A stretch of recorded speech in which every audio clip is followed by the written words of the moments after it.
Brent Faiyaz is one of the most unique stories in music. From the very beginning, he's done everything on his terms and never compromised his freedom or vision. Being world famous or amassing riches were never guiding lights like you might think. Something that makes Brent's story so unique is his unbending authenticity. His honesty and bluntness have often had him labelled as toxic, but saying what he really thinks makes him stand out in today's world. And while this has always been true about him, it's something he had to learn to fully embrace and realise his growing importance and influence on people. And in this video, we'll learn all about his story, from his upbringing in a small suburban town in Maryland to his worldwide adventures as he became a modern-day rock star.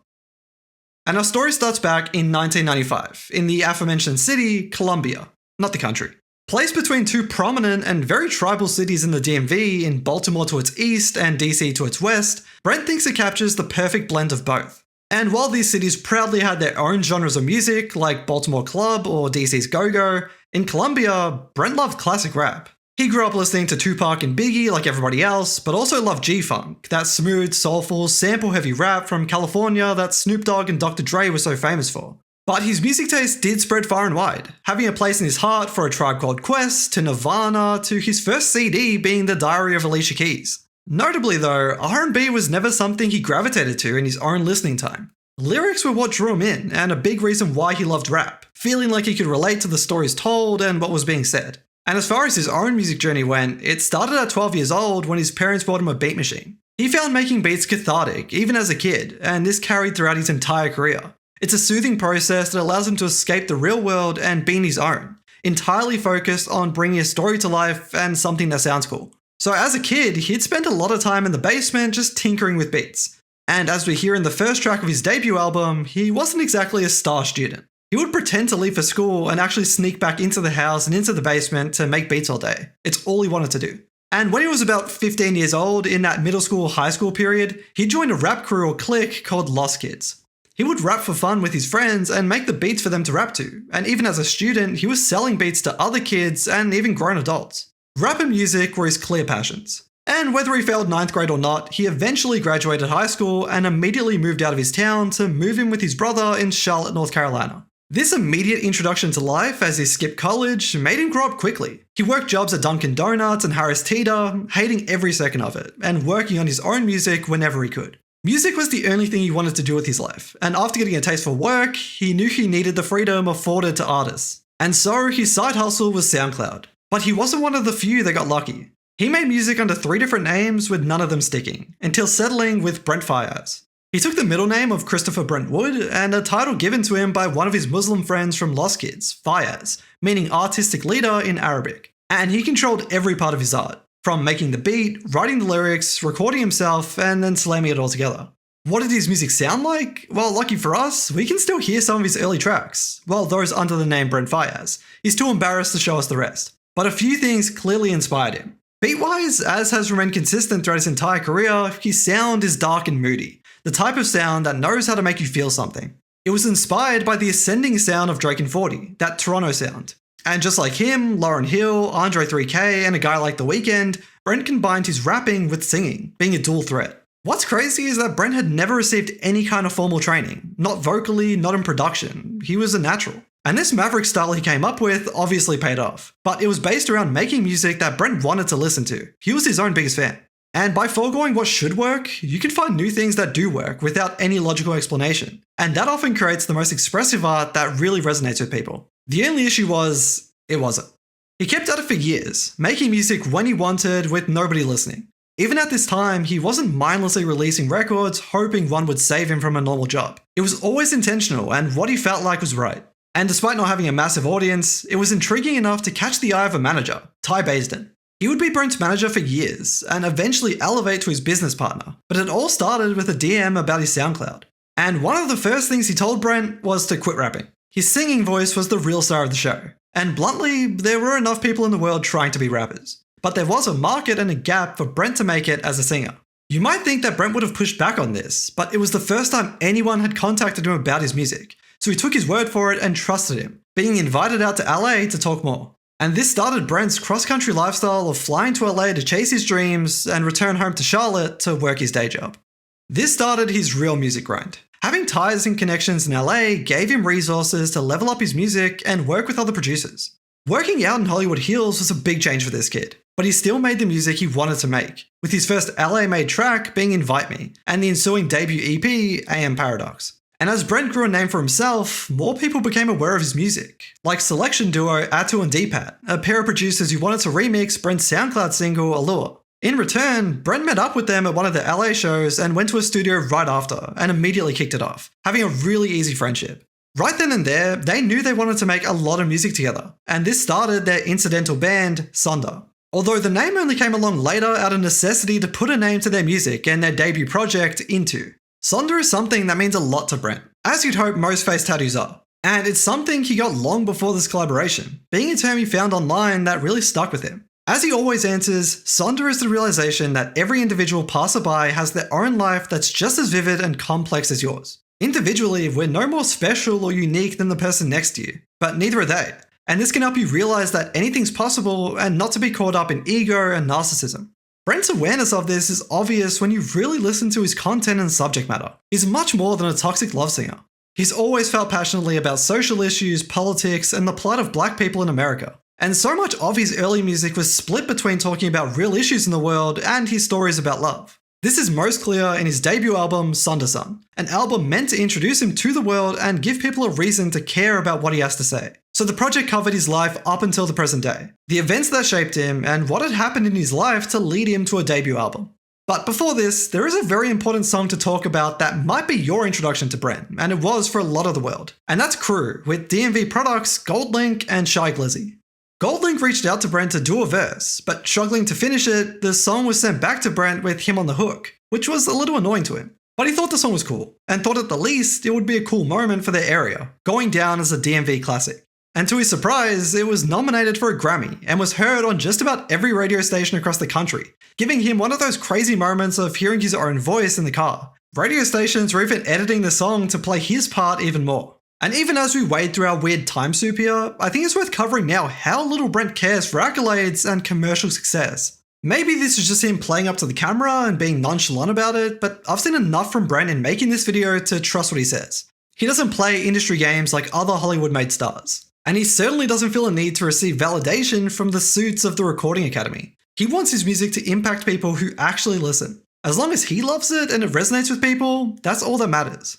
It ended up losing to Kendrick Lamar and Rihanna's Loyalty, which seems pretty forgivable in hindsight, but there was outrage on social media at the time. But having an accidental hit revealed to Brent that music is unpredictable. You can't manufacture a hit, or at least he definitely doesn't want to.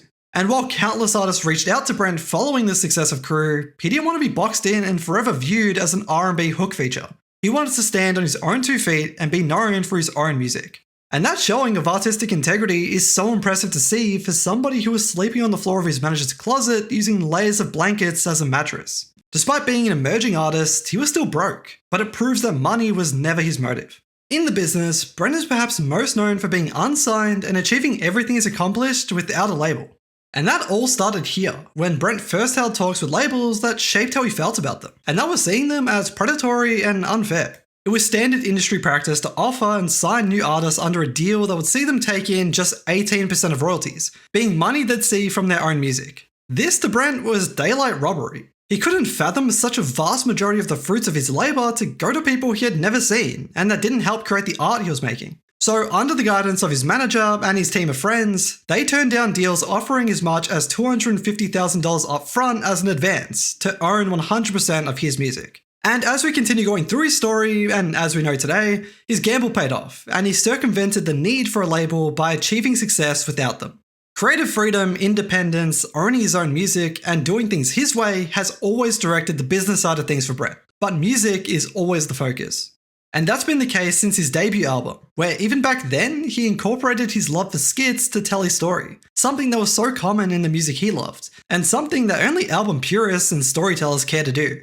They serve a lot of purposes. Sometimes they come in as comic relief, a clear narrative, or even moments of honesty, and a lot of Brent's are real conversations with his friends. And it's something he's stuck to throughout his entire career, barring this most recent album, coming a whole decade after his first EP. But as an independent artist, his 10-year journey has taken a lot of work, and Brent inadvertently became the poster boy of independence in music. Without the aid of a label, Brent's revenue came completely off streams and touring, His manager used streaming data to figure out where most of his fans were and constructed a tour around it. And Brent got to see the faces behind the numbers and the people his music was really touching. People who were chasing dreams that people called them crazy for. And his dream was looking a little less crazy, making enough money to get by and be an artist. But fame, attention, and money aren't always what they're built to be, and he explores this on his next EP, Lost.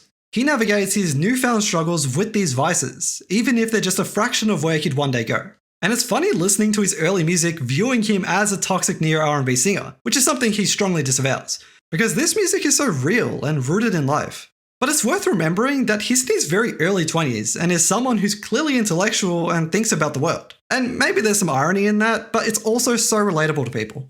Life experience is so key to Brent's creativity and art, and traveling is one of his biggest inspirations, particularly loving to write while in the air. So as he gets older, he only gets more stories to tell and a stronger sense of self. But it's around this time in 2018 where he fundamentally changes the way he makes music. Someone he often showers with praise is The Dream, a noted singer in his own right, but also known as one of the best songwriters in the world. He told Brent that his superpower is his voice, and what makes singers so special is the fact that they can make anything sound good.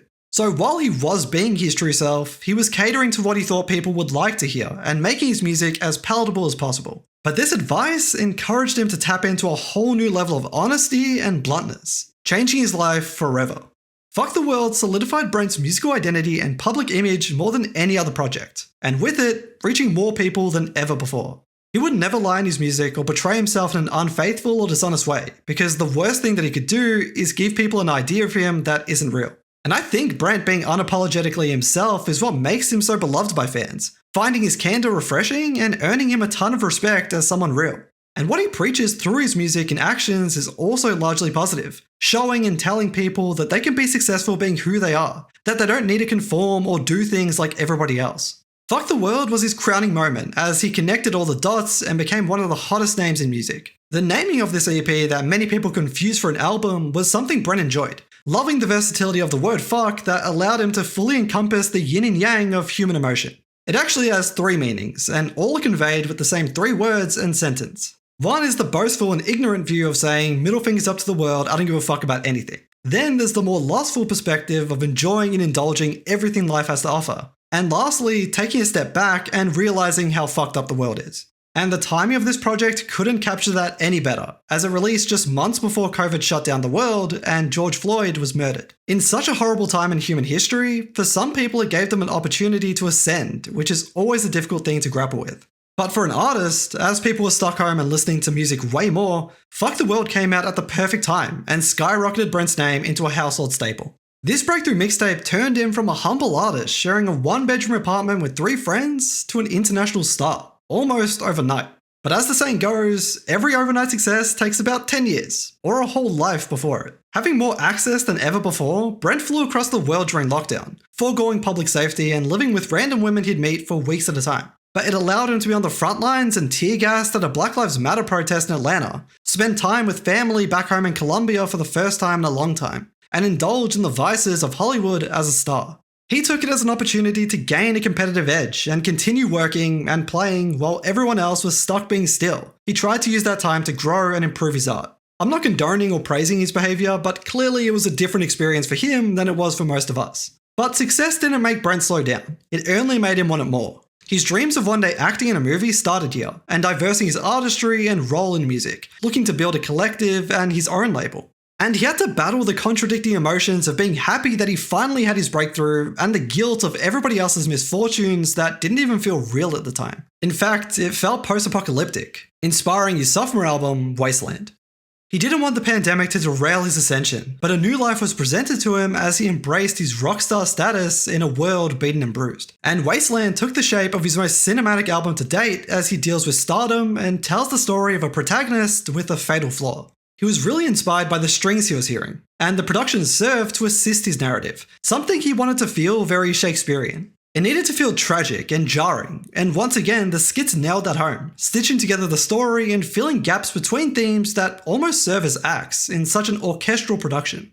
And as the album matches his life, he leans into his rockstar status and lifestyle afforded to him, addressing the price of fame and how addictions will always have consequences, and his lust for women is at the core of that. With Fuck the World alleviating the worries of a sophomore curse, Brent's Wasteland peaked at number 2 on the Billboard 200, only behind Bad Bunny. He does portray an interesting idea and parallel of how he sees his life on this album, connecting the story of the Great Gatsby to himself, but as Ghetto Gatsby. He's achieved and acquired so much from a small place, not feeling like you quite deserve it all, but getting it nonetheless, and it feels triumphant to rise against the odds. With the Great Gatsby, he's ashamed he wasn't born into money, but Brent thinks that's a strength and the ultimate flex, as getting it despite that is so much more valuable. He's made it into rooms that he had no right being in, and that's awesome. And while he doesn't relate to doing it all for love, he sees the parallels with fame too. People want you when you have it, but at the end of it all, you die alone. But it's not all bad. As Brent entered the mainstream, he had the opportunity to work with his idols. Not that Brent views them as such or with that reverence. Many artists had known about Brent's synth crew, like Drake and Tyler the Creator for example. But it was a surreal opportunity to work with his dream collaborator Pharrell Williams on Wasting Time. And even Alicia Keys, one of his introductions to music, as he got her to give him his own You Don't Know My Name performance as she rapped in her beautiful natural voice. He was in the same world as them now, and had so many other stars across the world as fans for years, all off the back of being himself and making the music he wants. And I think now is a good time to talk about him being perceived as toxic. He hates this label for a few reasons. It's internet language, not something he hears people say earnestly in regular conversation or life. And there's also no positive connotation to the word. And that makes it offensive to him when all he's being is honest, sharing himself and his life with the world. But this is also an excuse he uses for a lot of his behaviour in relationships and with women. He's upfront and unapologetically blunt, not hiding his feelings behind flowery words or lies. And he makes it clear that he sleeps with other women, so most people know what they're signing up for and they're either with it or not. It just doesn't work the other way, they can't sleep with any other guys. But he thinks some people rush to this word to protect themselves from accountability and someone being so uncomfortably blunt and truthful. And he doesn't think people have the right to expect him to be a perfect partner when they usually aren't one themselves. So a lot of his relationships are agreed in advance and above board with no obligation of exclusivity on his end. He doesn't blindside people, lie, or cheat. And he thinks this absolves him of being toxic. Instead of lying and portraying himself as a hopeless romantic in his music, like what we expect in traditional R&B, like always, he reflects what's real. And it isn't the only way he rebels against R&B. He thinks the only reason people consider him an R&B singer is because his voice is nice and he's black. Because sonically, R&B is so vast with so many subgenres and a big entryway when it comes to sounds because it's really all about the feeling. But that's another reason why Brent's so unique in R&B, because he blends R&B and rap like no other. He doesn't try to act like an R&B singer, he barely wants to be one. He's a rapper who sings and tells stories like they do, which is so foreign in R&B. And no project better captures this than his follow-up on his quest for world domination as he continues to elevate and become bigger on Larger Than Life. The project was made way quicker than the 2 years of Wasteland, with most tracks being made in 1 week in Mexico and the rest over a series of months. But everything was made under 2 inspirations: Brent's influences growing up and this feeling of being larger than life and the supreme confidence that comes with that. By the sound of it, I just assumed it was co-produced all the way through by DMV legends Missy Elliott and Timbaland, but most of the beats were made by D-Pat being inspired by them and their sound. And above that, Brent spearheaded its direction by wanting to use a bunch of old samples, which the album is ripe with. While it might have subconsciously started with Brent wanting to flip Adina Howard's If We Made Love Tonight for Pistachios, it quickly became an ode to the musical predecessors, pioneers, and trailblazers who made it possible to challenge what's expected in music. And it also serves as a surreal update just 6 years after his debut, where so many things have changed for him. From being this underground artist who was entirely funded through streams and the support of his fans, to this superstar who signed a publishing deal worth $50 million for his own label. He became the face of independence in music, taking the mantle and setting an example he never asked to.